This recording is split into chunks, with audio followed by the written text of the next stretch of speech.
And welcome back, everyone. We have a gloomy weather here, but take a look at this. Snow in northeast Georgia. People there surprised to see the dusting this morning. Video from Claremont, Georgia, which just shows just a few flurries out there, enough to cover the ground at least. Yeah, another dusting of snow. I mean, we'll count that as like the fourth weekend in a row they've had issues north of Atlanta. So it's been one of those types of winters here. But other than the gloom today, we've had at least a cooler but not frigid one out there. And your Savannah cam view on Tybee Island just shows you overcast skies. That's been the case the entire day, but fog has been out of the picture. And we've had a few light rain showers in the area, mainly drizzle, but now it's just out downright cold. 43 degrees in Richmond Hill, 42 in Savannah, and in the low country, most areas now in the 30s with 39 Hilton Head, 36 in Sylvania, Statesboro down to 39 as well. Farther south, a little bit warmer, but either way, these temperatures are going to keep falling the next several hours because we do have winds out of the northwest about 10 to 15 miles per hour,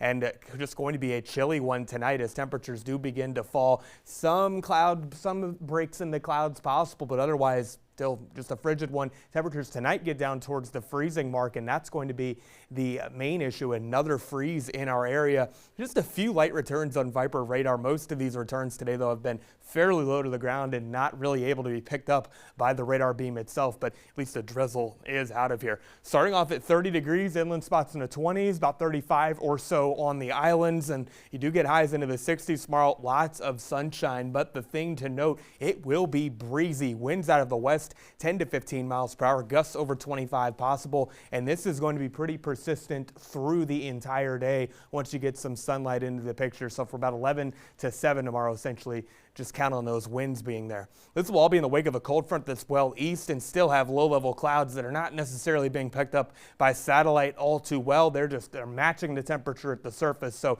they're not going to show up well there, but they'll show up on the Vipercast, and eventually they will get out of here by the early morning hours of your Friday, and we'll have a very windy one because we'll be waiting a storm system, and some favorable dynamics in the mid-levels will allow for plenty in the way of wind in the area, especially offshore. So 25-mile-per-hour wind gusts. As we wait this cold front, this moves through and brings an even cooler one for the weekend. Unfortunately, we're going to have to wait for those 70s in the extended forecast. A breezy one at times on Saturday with cold temperatures in for Sunday morning. High pressures overhead allows that heat to escape pretty efficiently under clear skies, and we'll have another freezing one Sunday morning. But once high pressure shifts south, we do have southwest winds and things do warm up by the time we get into next week. So tonight, another freezing night. We will have mainly clear skies by about 4 a.m. or so. Winds will be out of the northwest about 5 to 10 miles per hour. So wind chills in the 20s. Not extreme cold, but still, nevertheless, protect the 4Ps as always.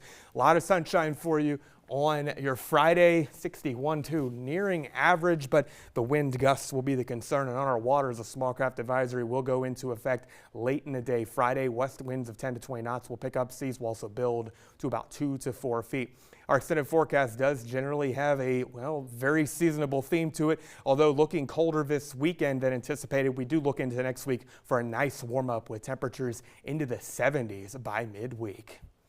All right, Jeff, thank you. Well, after years of